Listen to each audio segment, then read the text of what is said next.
प्रचार करुछु कवि विश्वनाथ खुंटियाकृत विचित्र रामायणर प्रथम भाग। प्रयोजन डॉक्टर शांतनु कुमार रथ।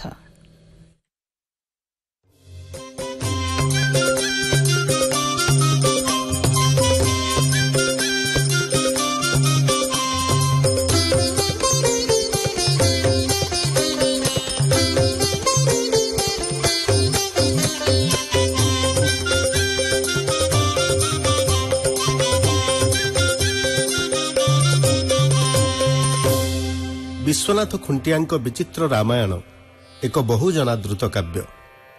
विभिन्न राग रागिणी रे काव्यटी रचित होइथिबारु लीला गायक एवं नृत्यकारी मानक ठारे यह खूब आदर लाभ करिछि। काव्यटी ओडिया राम साहित्य क्षेत्र रे विशिष्ट स्थान अधिकार करी जनप्रिय होई पारिछि। सरल सुंदर भाव, भाषा, प्रकाश भंगी और राग रागिणीर वैचित्र्य एही जनप्रियतार कारण। खोर्धा राजा दिव्यसिंह देवंक राजत्व समय कवि विचित्र रामायण रचना करिथिबा जणा पडुछि तांको काव्यरु। प्रथम छांदरे से लिखिछंती, तदंतरे हरि प्रिया भेट सारी रत्न सिंहासने विजे, श्री दिव्यसिंह गजपति श्री जगन्नाथ श्री चरणे भजे। कवि विश्वनाथ खुंटिया रीतिजुगर कवि दीनकृष्ण, लोकनाथ, उपेन्द्र भंजंकर समसामयिक। श्री जगन्नाथंकु राम रूपे कल्पना करी श्री जगन्नाथंकर महात्म्य प्रचार उद्देश्य रे कवि एही काव्य रचना करिसंती। विचित्र रामायणर प्रत्येक छांदर शेषरे कवि निजर संक्षिप्त डाक नामकु भणितारे जोग करिसंती। तेबे केतेक मुद्रित ग्रंथरे विक्रम नरेंद्र, द्विज पद्मनाभ, कवि लक्ष्मण, गोपी और नारायणଙ୍କ रचित केतेगुड़िए गीत मिसी जाइछि। वर्तमान मिलुथिबा ग्रंथ सह पुरातन ग्रंथकु मिसाई समस्त गीतकु एही धारावाहिक रे ग्रहण करा जाइछि। कवि विचित्र रामायण काव्य केवल शेष छांदरे निजर पूर्ण नाम विश्वनाथ बोली लिखिछंती। अन्य सबु छांदरे विशी एवं दीन विशी बोली उल्लेख करिछंती। कौनसी ठारे खुंटिया संज्ञा व्यवहार करिनाहांती। स्वर्गत तारिणी चरण रथ तांको उत्कल साहित्यर इतिहास ग्रंथरे लिखिछंती, कविंको बासस्थान पुरी थिला, तांकर नाम विश्वनाथ दास। से पुरुषोत्तम विश्वनाथ खुंटिया नाम परिचित थिले। विचित्र रामायण ग्रंथटी विशी रामायण नाम परिचित। आगुरु कवि बलराम दास जगमोहन रामायण रचना करथिले, ताहा थिला पुराण। परे उपेन्द्र भंज वैदेहिश विलास काव्य रचना कले, ताहा थिला पांडित्यपूर्ण काव्य। किंतु विचित्र रामायण लीला शैली रे रचित होइथिबारु एहार भाव, भाषा खूब सरल हला एवं विभिन्न रोचक राग रागिणी व्यवहार करी रचित हेबारु सर्वसाधारण एहाकु सहजरे गाई पारिले। एही कारणरु एहा खूब लोकप्रिय हला। एथिरे कवि से समय रे प्रचलित समस्त राग, बाणी और वृत्त को प्रयोग करिसंती। 7 कांड एवं 289 छांद विशिष्ट एही लीला काव्य रे प्राय 75 प्रकार राग व्यवहार करा जाइछि।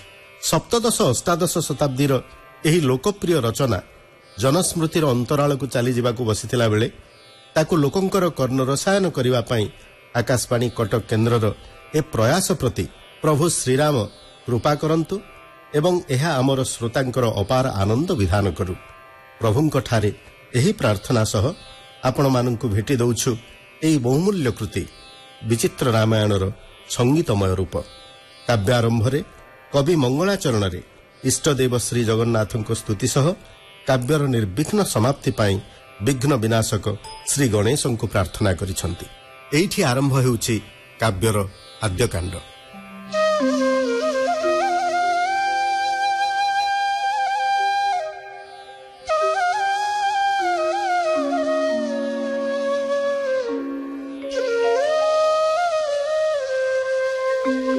श्री नीलगिरी शिखरे विजय हरि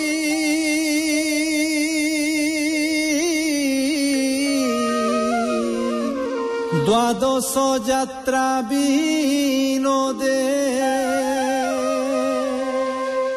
स्नान श्री गुंडिचा अयन शयन पारस्व पालट मोदे देव उत्थापन मकर ओढ़ण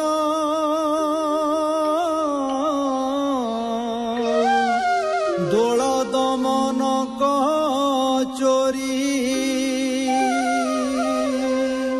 चंदन चंपक उत्सव सहिते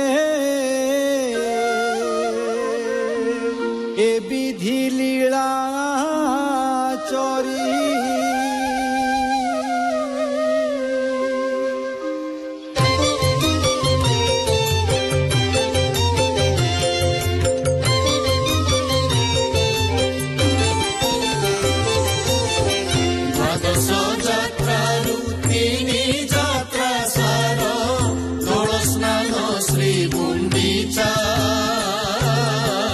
सकल जीवर अवलोकन रे पातक समूह मुंचा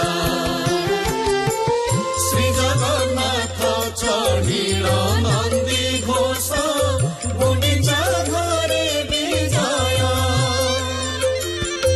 देखी नगनर गंधर्व किन्नर करुछन्ति जय जय रत्नकुण्डल मुकुट व्याघ्रण वीरचूल कण्ठमाल हृदय पुरी पदक घञ्च घञ्ची पद्ममाल पाद तल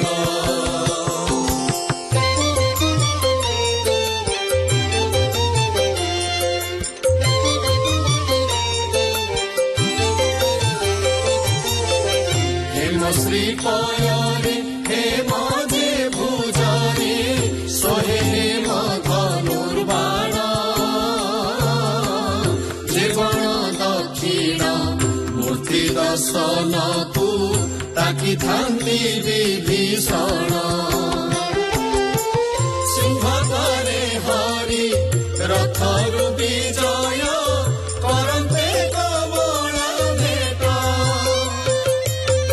ସେହି ସମୟରେ ଜନ ସମୂହରେ ଫିଟିଲା ମୋଦକ ବାଟ ଠାକୁର ଠାକୁରାଣୀ ଚନ୍ଦ୍ର ଆଳତୀ ଦୁର୍ବାକ୍ଷ ବନ୍ଦାପନା ଜୟ ଧ୍ୱନି ଜଗତରେ ଯେ କରନ୍ତି ହୋଇଣ ଆନନ୍ଦ ମନା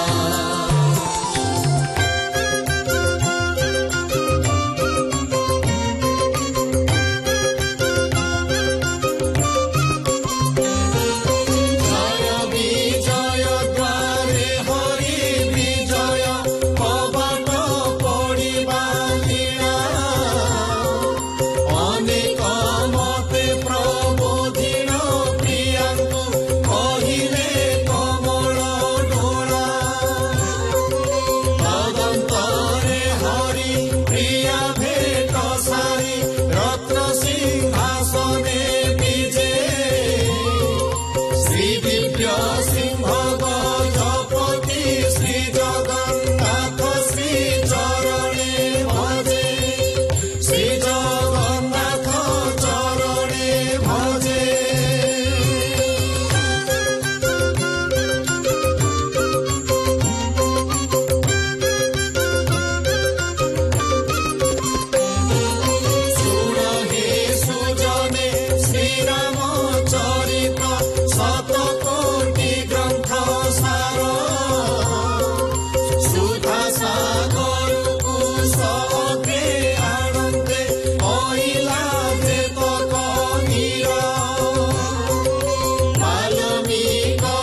ଶ୍ରୀରାମ ଭକତି ହେନ କବିର ଦୋଷକୁ ବିଚାର ନ କର ନମାମି ହେ କବି ଜନ ରାମ ନାମ ମହାପାତକ ନାଶନ ଜନ୍ମ ମୃତ୍ୟୁ ବିନାଶ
ଶୁଣୁଥିଲି କବି ବିଶ୍ୱନାଥ ଖୁଣ୍ଟିଆକୃତ ବିଚିତ୍ର ରାମାୟଣର ପ୍ରଥମ ଭାଗ।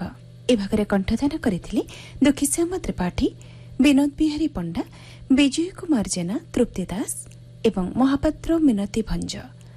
ପ୍ରଯୋଜନା ଡକ୍ଟର ଶାନ୍ତନୁ କୁମାର ରଥ, ସଙ୍ଗୀତ ପରିଚାଳନା ପ୍ରଫୁଲ୍ଲ ଚନ୍ଦ୍ର ବେହେରା, ସହଯୋଗିତା ଅଭୟ କୁମାର ଦାସ।